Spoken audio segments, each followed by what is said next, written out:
Welcome to BRK news special in depth. America పర్యటనలో ఉన్న పాకిస్తాన్ సైన్యాధిపతి ఆసిం మునీర్ మళ్లీ భారత్పై రెచ్చగొట్టే వ్యాఖ్యలతో చర్చనీయాంశమయ్యారు. పిచ్చోడి చేతికి రాయిస్తే ఎవరిని కొడతాడో తెలియనట్లు మునీర్ వ్యవహారం కూడా అందుకు అద్దం పడుతోంది. తమది అణ్వాయుధ సామర్థ్యం కలిగిన దేశమని, అవసరమైతే అణు యుద్ధానికి కూడా వెనుకాడమని బహిరంగంగా హెచ్చరించారు. అంతేకాక తమ అస్తిత్వానికి ముప్పు వాటిల్లితే తమతో పాటు సగం ప్రపంచాన్నే నాశనం చేస్తామని మునీర్ చేసిన వ్యాఖ్యలు మరింత వివాదాస్పదమయ్యాయి. ఫ్లోరిడాలోని టాంపాలో జరిగిన ఒక కార్యక్రమంలో పాక్ సైన్యాధిపతి మునీర్ ఈ ప్రకటనలు చేశారు. అక్కడి పాక్ సంతతి పౌరులను ఉద్దేశించి ప్రసంగిస్తూ సింధు నదిపై భారత్ డ్యాములు నిర్మించే వరకు ఎదురు చూస్తామని, కానీ ఒకవేళ నిర్మిస్తే 10 క్షిపణులతో ఆ ఆనకట్టలను ధ్వంసం చేస్తామని ఘోషించారు. ఈ వ్యాఖ్యలు ఇరు దేశాల మధ్య ఉద్రిక్తతను మరింత పెంచేలా ఉన్నాయని విశ్లేషకులు చెబుతున్నారు.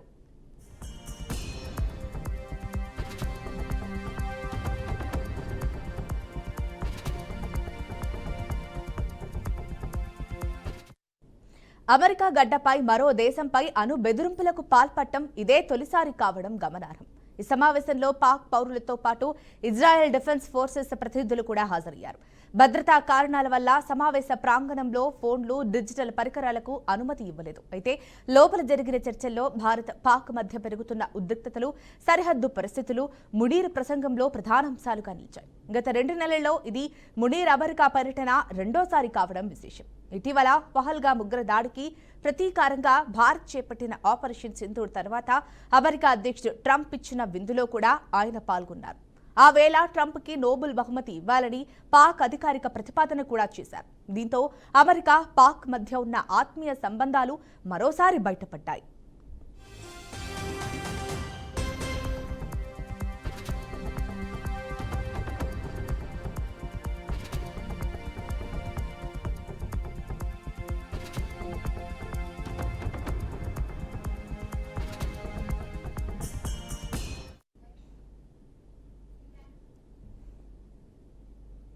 భారత్పై ఆర్థిక, రాజకీయ ఒత్తిడి పెంచే ప్రయత్నాల్లో మునీర్ పర్యటన భాగమని విశ్లేషకులు అభిప్రాయపడుతున్నారు. ముఖ్యంగా ట్రంప్ ప్రభుత్వం భారత్పై సుంకాల భారాన్ని మోపుతున్న సమయంలో పాక్ సైన్యాధిపతి అమెరికాలో ఉండటం అనేక రాజకీయ సమీకరణాలకు దారితీస్తుందని భావిస్తున్నారు. అంతర్జాతీయ వేదికపై భారత్ను ఒంటరిపరిచే యత్నాలకే మునీర్ ఈ వ్యాఖ్యలు చేసి ఉండొచ్చన్న అభిప్రాయం బలపడుతోంది. మరోవైపు పాక్ తదుపరి అధ్యక్ష పదవి రేసులో ఆసిం మునీర్ పేరు ప్రముఖంగా వినిపిస్తోంది. దేశీయ రాజకీయాల్లో తన ప్రాధాన్యం పెంచుకోవడానికే ఈ తరహా దూకుడు వ్యాఖ్యలు చేస్తున్నారని పాక్ రాజకీయ విశ్లేషకులు చెబుతున్నారు. అయితే అమెరికా వేదికగా ఈ రకమైన అణు బెదిరింపులు చేయడం వల్ల పాక్ ఆత్మీయంగా అనగా అంతర్జాతీయంగా మరింత ఒత్తిడికి లోనయ్యే అవకాశం ఉందని నిపుణులు హెచ్చరిస్తున్నారు.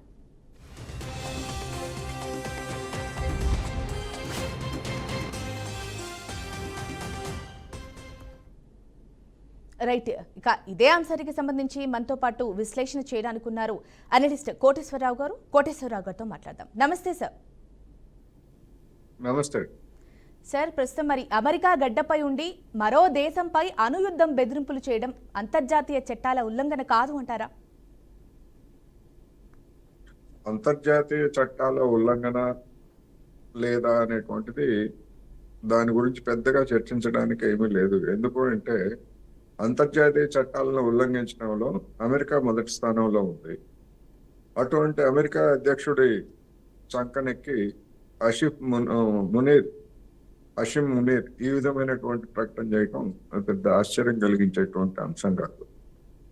అతనికి ఆ ధైర్యం ఎక్కడి నుంచి వచ్చిందంటే అమెరికా అధ్యక్షుడు డొనాల్డ్ ట్రంప్ ఇస్తున్నటువంటి మద్దతు తప్ప మరొకటి కాదు.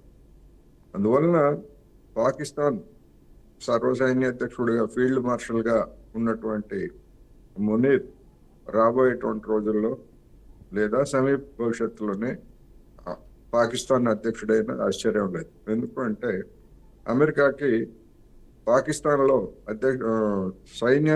సైన్యాధిపతులుగా ఉన్నటువంటి వాళ్ళు కావాలి, అదేవిధంగా అధ్యక్షులుగా ఉన్నటువంటి వాళ్ళు కూడా అమెరికాకి అవసరం. అందువలన మిలిటరీలో ఉన్నటువంటి వాళ్ళని సైన్యాధ్యక్షులుగా చేయొచ్చు, లేదా పౌర సమాజంలో ఉన్నటువంటి వాళ్ళు ఎవరైనా ఉంటే తనకు అనుకూలంగా అణిగిమణిగి ఉండేటువంటి వారు ఎన్నికైతే సరే, లేనట్లయితే వాళ్ళందరినీ కూడా కుట్ర చేసి తొలగించడం అనేది మనం ఇమ్రాన్ ఖాన్ విషయంలో మనం చూసాం. అందువల్ల పాకిస్తాన్ అమెరికా ఆడుతున్నటువంటి గేమ్లో ఒక పావుగా ఉన్నది.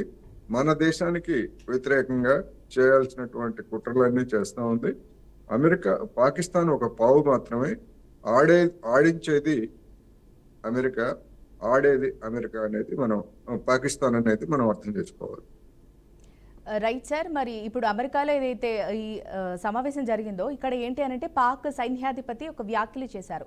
ఒకవేళ సింధు జలాలకు సంబంధించి ఏదైనా ఆనకట్ట కడితే అవి 10 క్షిపణులతో దాడులు చేసి వాటిని కుప్పకూలుస్తామని. అంటే అమెరికా గడ్డపై ఇది ఈ సమావేశం జరగడం రెండోసారి. కాకపోతే ఈసారి భారత్పై వ్యాఖ్యలు చేశారు.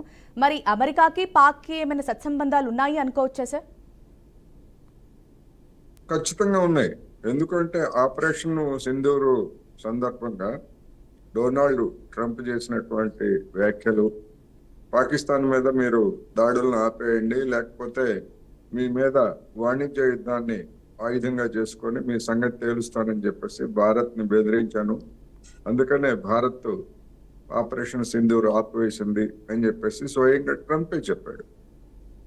అందువలన ఎవరికి ఈ రెండు దేశాల మధ్య తలెత్తినటువంటి ఈ వివాదంలో ఎవరికి అమెరికా మద్దతు ఉన్నదంటే అమెరికా మద్దతు పాకిస్తాన్కే అన్నది స్పష్టంగా మనకి ట్రంప్ మాటల ద్వారానే వెల్లడైంది, ఆచరణ కూడా తేలింది. ఆ తర్వాత మునీర్ని ప్రత్యేకంగా అమెరికా పిలిపించుకొని మధ్యాహ్న భోజన కార్యక్రమాన్ని ఏర్పాటు చేసి అన్ని రకాల గౌరవాలు ఇచ్చి, అదే ట్రంప్ అక్కడ మేము ఎవరి వైపు ఉన్నామో చూడండి, పాకిస్తాన్ వైపు ఉన్నాము, మేము చెప్పినట్టు కనుక మీరు వాణిజ్య ఒప్పందాన్ని చేసుకోకపోతే, లేదా మా దగ్గర నుంచి ఆయుధాలు లేదా చమురు ఇతర వస్తువులు కనుక కొనుగోలు చేయకపోతే మీ సంగతి రాబోయే రోజుల్లో చూస్తామనేటువంటి సందేశాన్ని జూన్లోనే, అంటే మునీర్ మొదటిసారి అమెరికా వెళ్ళినప్పుడే డొనాల్డ్ ట్రంప్ మనకి పరోక్షంగా సందేశం ఇచ్చాడనేది మనకి అర్థం కావాలి. ఆ తర్వాత జరిగినటువంటి పరిణామాల్లో అమెరికా తోటి వాణిజ్య ఒప్పందం కుదరలేదు. అమెరికా విధించిన షరతులకి మన దేశం అంగీకరించేటువంటి అవకాశం లేదు అని తేలిన తర్వాత ఇప్పుడు మళ్ళా అక్కడ ఒక మిలిటరీ కమాండ్ పదవీ విరమణ చేస్తున్న సందర్భాన్ని ఉపయోగించుకొని ఆయన్ని ఆహ్వానించడం, ఆ కార్యక్రమానికి వెళ్ళినటువంటి మునీర్ అమెరికాలో ఉన్నటువంటి పాక్ సంతతికి చెందినటువంటి వాళ్ళ సమావేశంలో మాట్లాడటం, ఇవన్నీ కూడా ఒక పథకం ప్రకారం ఒక గేమ్ లో భాగంగానే జరిగాయి తప్ప అమెరికాకి తెలియకుండా మరొకటి కాదు అనేది మనం అర్థం చేసుకోవాలి. Right sir. మరి ఇప్పుడు అమెరికాలోని టాంపాలో ఏదైతే సమావేశం జరిగిందో ఆ సమావేశంలో పాక్ పౌరులతో పాటు అలాగే ఇజ్రాయెల్ డిఫెన్స్ ఫోర్సెస్ ప్రతినిధులు కూడా హాజరయ్యారు. మరి హాజరైన అదే వేదికపై ఇలాంటి వ్యాఖ్యలు చేయడం వెనుక అసలు ఉద్దేశం ఏంటై ఉంటుంది? అతని ఉద్దేశం స్పష్టమే. అమెరికా తోటి అదేవిధంగా ఇజ్రాయెల్ తోటి చేతులు కలపడానికి వాళ్ళు సంసిద్ధంగా ఉన్నారు. భారతదేశానికి వ్యతిరేకంగా ఏం చేయటానికైనా వాళ్ళు పూనుకున్నారనేటువంటిది స్పష్టం. అందువలన తేల్చుకోవాల్సింది మనమే. అటువంటి పాకిస్తాన్ తోటి చేతులు కలిపినటువంటి ఇజ్రాయెల్ గురించి మన ప్రధాని నరేంద్ర మోడీ గారు లేదా అధికార బీజేపీ కేంద్ర ప్రభుత్వ పెద్దలంతా కూడా గొప్పగా పొగుడుతూ ఉంటారు ఆ ఇజ్రాయెల్. అదేవిధంగా అమెరికా భాగస్వామ్యం గురించి కూడా గతంలో కూడా గొప్పలు చెప్పారు. ఇప్పుడు మనకు భాగస్వామ్యం అనుకున్న వాళ్ళు, లేకపోతే ఇజ్రాయెల్ మనకు మిత్రుడు, ఎప్పుడు మనకు మిత్ర దేశంగా ఇజ్రాయెల్ ఎప్పుడూ లేదు భారతదేశం విదేశాంగ విధానం ప్రకారం. కానీ నరేంద్ర మోడీ వచ్చిన తర్వాతనే ఇజ్రాయెల్ తోటి సత్సంబంధాలు. ఆ సత్సంబంధాలు కూడా ఎందుకు అంటే అదానికి అక్కడ హైఫా నగరంలో ఉన్నటువంటి పోర్టు కాంట్రాక్టును అదానికి అప్పగించడం అనేటువంటి ఆర్థికపరమైనటువంటి సంబంధాలు, ఇలాంటివన్నీ కూడా ఉన్న కారణంగా మన దేశానికి వ్యతిరేకంగా ఉన్నటువంటి పాకిస్తాన్తో చేతులు కలిపినటువంటి ఇజ్రాయెల్ తోటి అమెరికా, ఇజ్రాయెల్, పాకిస్తాన్ ఒక రకంగా చెప్పాలంటే ఈ మూడు మన దేశానికి వ్యతిరేకంగా కుట్ర చేస్తున్నాయనేది స్పష్టం. ఒక్క మన దేశానికే కాదు, పశ్చిమాసియాలో ఉన్నటువంటి అమెరికా వ్యతిరేక దేశాలైనటువంటి ఇరాన్, ఇతర దేశాల మీద కూడా ఇవన్నీ కూడా కుట్ర చేస్తున్నాయి అనేది అంతర్జాతీయ పరిణామాలను పరిశీలించినటువంటి వాళ్ళందరికీ కూడా స్పష్టం అవుతా ఉంది. అందుకని అటువంటి దేశాలతోటి మనం ఏ విధమైనటువంటి విదేశాంగ విధానాన్ని అనుసరించాలి, అదేవిధంగా మనకి మిత్రులుగా ఉన్నటువంటి వాళ్ళు ఎవరుంటారు మన పరిసర ప్రాంతాలు, మా పరిసరాల్లో అనేటువంటిది కూడా మనం తేల్చుకోవాల్సినటువంటి అగత్యాన్ని ఈ తాజా పరిణామాలు మన ముందు ఒక ఎజెండా నుంచాయని కూడా చెప్పుకోవచ్చు. Right sir. మరి మొత్తంగా చూసుకుంటే ఇంతకుముందు అమెరికా ఫస్ట్ 25% సుంకాలు పెంచింది, ఆ తర్వాత అదనంగా మళ్ళీ 25% సుంకాలను పెంచేసింది, అంటే మొత్తంగా 50 సుంకాలను పెంచేసింది. దాని తర్వాత ఇప్పుడు ఆసిమ్ మునీర్ కూడా ఇలాంటి వ్యాఖ్యలు చేస్తున్నారు, అణుబాంబు బెదిరింపులకు గురి చేస్తున్నారు అని. అంటే ఏంటి సార్, మొత్తంగా భారత్ను ఒంటరిపరిచే ప్రయత్నం అనుకోవచ్చా, లేదా రాజకీయంగా ఆర్థికంగా దెబ్బతీసే ప్రయత్నం అనుకోవచ్చా? ఖచ్చితంగా ఎందుకు అంటే డొనాల్డ్ ట్రంప్ ముందు 25% అని చెప్పాడు. తర్వాత రష్యా నుంచి ఆయిల్ కొనుగోలు చేస్తున్నారు కనుక మరొక 25% అని చెప్పాడు. కొన్ని వస్తువులు, ముఖ్యంగా ఔషధాలు లేదా సెల్ ఫోన్లు, కొన్ని ఎలక్ట్రానిక్స్ పరికరాలని పన్నుల నుంచి మినహాయించాడు. కానీ ఆ తర్వాత చేసినటువంటి ప్రకటన ఏమిటి, మిగిలిన వాటిని మీద కూడా మేము పన్నులు వేసే అంశాన్ని గురించి మేము ఆలోచిస్తాము అని చెప్పేసి చెప్పాడు. అంటే మనకి పేకాట గురించి తెలిసినటువంటి వాళ్ళకి ట్రంప్ కార్డు, తురుపు ముక్క అంటారు తెలుగులో. అంటే ప్రత్యర్థిని ఇబ్బందుల్లో పెట్టడానికి లేదా ప్రత్యర్థిని ప్రలోభపరచడానికి కొన్ని కార్డుల్ని వేస్తుంటారు ఆటలో. అదేవిధంగా మన దేశాన్ని బెదిరించడానికి కావచ్చు, లేదా బ్లాక్మెయిల్ చేయడానికి, ఇటువంటి వాటి కోసం కొన్ని వస్తువుల మీద మన దేశం నుంచి ఎగుమతి అయ్యేటువంటి కొన్ని వస్తువుల మీద 50% పన్నులు విధించి కొన్నింటిని మినహాయించారు. అంటే అర్థం ఏమిటంటే, మీరు కనుక మేము చెప్పినట్టు వినకపోయేట్లయితే ఆ మిగిలినటువంటి వస్తువుల మీద కూడా మేము పన్నులు వేస్తాము, అప్పుడు మీ పరిస్థితి ఎలా ఉంటుందో ఆలోచించుకోండి అనేటువంటిది ట్రంప్ చెప్పినటువంటి సందేశం. ఇప్పుడు అమెరికా గడ్డ మీద కూర్చొని ఆసిమ్ మునీర్ అనేటువంటి వాడు ఆడేం చెప్తున్నాడు, ఆపరేషన్ సింధూర్ అయిపోయింది, అదంతా అందరికీ తెలిసిందే. దానిలో ఇప్పుడు ఆపరేషన్ సింధూర్ సందర్భంగా భారతదేశం సింధు నది జలాల ఒప్పందం నుంచి మేము వైదొలుగుతున్నాము ఏకపక్షంగా అని చెప్పింది. చెప్పినప్పుడు అప్పుడే ఏకపక్షంగా వైదొలగడానికి లేదు, అంతర్జాతీయ ఒప్పందం అని చెప్పేసి అప్పుడే పాకిస్తాన్ బెదిరింపులకు దిగింది. బెదిరింపులకు దిగటమే కాదు, ఏవైనా కట్టడాలు కనుక చేసేట్లయితే వాటి సంగతి మేము చూస్తామని చెప్పేసి అప్పుడే పరోక్షంగా ప్రత్యక్షంగా కూడా చెప్పింది. అయితే ఇప్పుడు మునీర్ మరింత స్పష్టంగా, ఒకవేళ భారత్ కనుక సింధు నది మీద ఏదన్నా ప్రాజెక్టు కడితే, ఆ కట్టిన తర్వాత దాన్ని మేము 10 క్షిపణులతోటి మేము కూల్చివేస్తాము అని కూడా చెప్పాడు. అంతేకాదు, మా దగ్గర అణ్వాయుధాలు ఉన్నాయి, ఆ అణ్వాయుధాలను కూడా మేము ఉపయోగిస్తాము అని చెప్పాడు. అంటే ఏమిటి అంటే, ఎవరు దాన్ని చూసుకొని చెప్పాడు అంటే డొనాల్డ్ ట్రంప్ దాన్ని చూసుకొని చెప్పాడు. అంటే ఒక విధంగా ఇది చెప్పింది మునీరు, వాయిస్ మునీర్ అయినప్పటికీ అంతరంగం మాత్రం అమెరికాదే. అందువలన మన దేశానికి వచ్చి ఉన్నటువంటి ఈ బుక్, ఎందుకంటే పాకిస్తాన్ నువ్వు ఎప్పుడు ఏది చేయదలుచుకుంటే అమెరికా అండతోటి అటువంటి దుర్మార్గానికి ఏ క్షణంలో పాల్పడినా కూడా ఆశ్చర్యం లేదు. ఎందుకంటే చూసాం మనం, ఇరాన్ మీద ఆకస్మికంగా ఇజ్రాయెల్ దాడి చేయడం వెనుక అమెరికా హస్తం ఉన్నది. అదేవిధంగా భారతదేశానికి వ్యతిరేకంగా కూడా మునీర్ మాటలను కనుక చూసినట్లయితే, ఏ క్షణం అయినా, అంటే మన దేశంతో వాణిజ్య ఒప్పందం కుదరకపోయిన పక్షంలో ఇంకా ఈ నెలాఖరు వరకు గడువు గురించి, లేకపోతే 25 వరకు చర్చలు, ఇవన్నీ కూడా చెప్పారు. అందుకని ఈ నెలాఖరులోగా మనం కనుక లొంగకపోయేట్లయితే అలాంటి దుశ్చర్యలకి పాకిస్తాన్ ద్వారా మరొకసారి సరిహద్దుల్లో కవ్వించి ఆ పేరుతోటి ఎలాంటి దుండగానికైనా పాల్పడేటువంటి అవకాశాలు కూడా స్పష్టంగా కనిపిస్తున్నాయనేది మునీర్, అమెరికా గడ్డ మీద మునీర్ చేసినటువంటి వ్యాఖ్యలు స్పష్టం చేస్తున్నాయి. అందుకని మన ప్రభుత్వం కూడా తగినటువంటి జాగ్రత్తలతో ఉండాలి. అంతర్జాతీయంగా ఇటువంటి ధోరణుల మీద, ఇటువంటి బెదిరింపుల మీద పాకిస్తాన్ని, దానికి మద్దతిస్తున్నటువంటి అమెరికాను కూడా ఒంటరిపాటు చేసేందుకు మన దౌత్య వ్యవస్థనంతటిని కూడా వినియోగించాల్సినటువంటి అవసరం ఉందనేది ఈ సందర్భంగా నేను చెప్పదలుచుకున్నాను. Right sir. మరి ఆసిమ్ మునీర్ తరచూ పర్యటనల వెనుక గుప్త ఎజెండా ఏదై ఉండొచ్చు? అలాగే పాక్ తదుపరి అధ్యక్ష పదవి రేసులో తన స్థానాన్ని బలపరుచుకునేందుకే మునీర్ ఈ రెచ్చగొట్టే వ్యాఖ్యలు చేస్తున్నారు అనే వాదన వినిపిస్తోంది సార్. మరి దీనిపైన ఏమంటారు? వ్యక్తిగతంగా మునీర్కి అటువంటి కోరిక ఉండొచ్చు. ఎందుకంటే గతంలో అధ్యక్షులుగా, మిలిటరీ అధిపతులుగా పనిచేసినటువంటి వాళ్ళు ఆ విధంగా అధ్యక్షులుగా ఉన్నటువంటి చరిత్ర ఉన్నది. అందువల్ల వ్యక్తిగతంగా మునీర్కి అటువంటి కోరిక ఉండొచ్చు.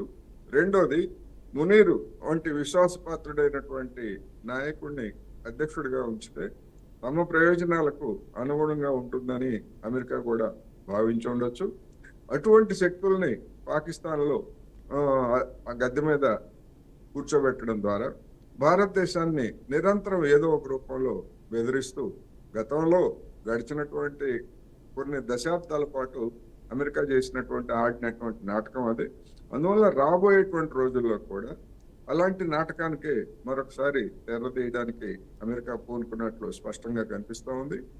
ఈ నేపథ్యంలో ఒక మునీర్ అధ్యక్షుడు అవుతాడా లేకపోతే ఇంకొకటి అవుతారా అనేటువంటి దాన్ని పక్కన పెట్టేట్లయితే ఉగ్రవాద చర్యలు కూడా రాబోయేటువంటి రోజుల్లో జరిగేటువంటి అవకాశాలను కూడా మనం తోసిపుచ్చలేము. ఎందుకంటే మనం అమెరికాకి లొంగిన తర్వాత కొంతమేరకు ఉగ్రవాద చర్యలు కొంత తగ్గాయి. లొంగకు ముందు ఉన్నటువంటి పరిస్థితిని మనం బేరీజ్ వేసుకుంటే మళ్ళా ఇప్పుడు కూడా అంటే మనం అమెరికాని ఒక విధంగా వాణిజ్య వ్యవహారాల్లో ప్రతిఘటిస్తున్నాం. అది మన దేశ అవసరాల కోసమే.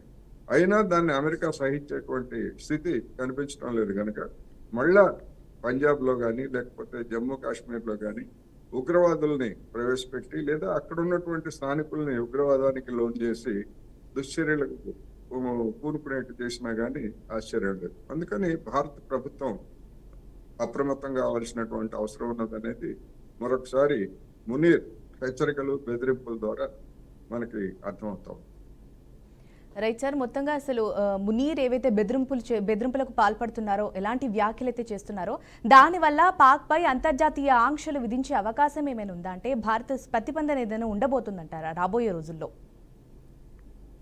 ఇప్పటి వరకు అంటే అటువంటి ప్రకటనలను బట్టే అంతర్జాతీయంగా ఆంక్షలు విధించేటువంటి అవకాశాలు అయితే లేవు. ఎందుకు అంటే మనం చూస్తున్నాం ఇప్పుడు ఇజ్రాయెల్ నెతన్యాహు ఏం చెప్తున్నాడు, అక్కడ హమాస్ ఉగ్రవాదాన్ని నిర్మూలించాలంటే మేము గాజా ప్రాంతాన్ని మొత్తం మేము ఆక్రమించుకోవాల్సినటువంటి అవసరం ఉన్నది.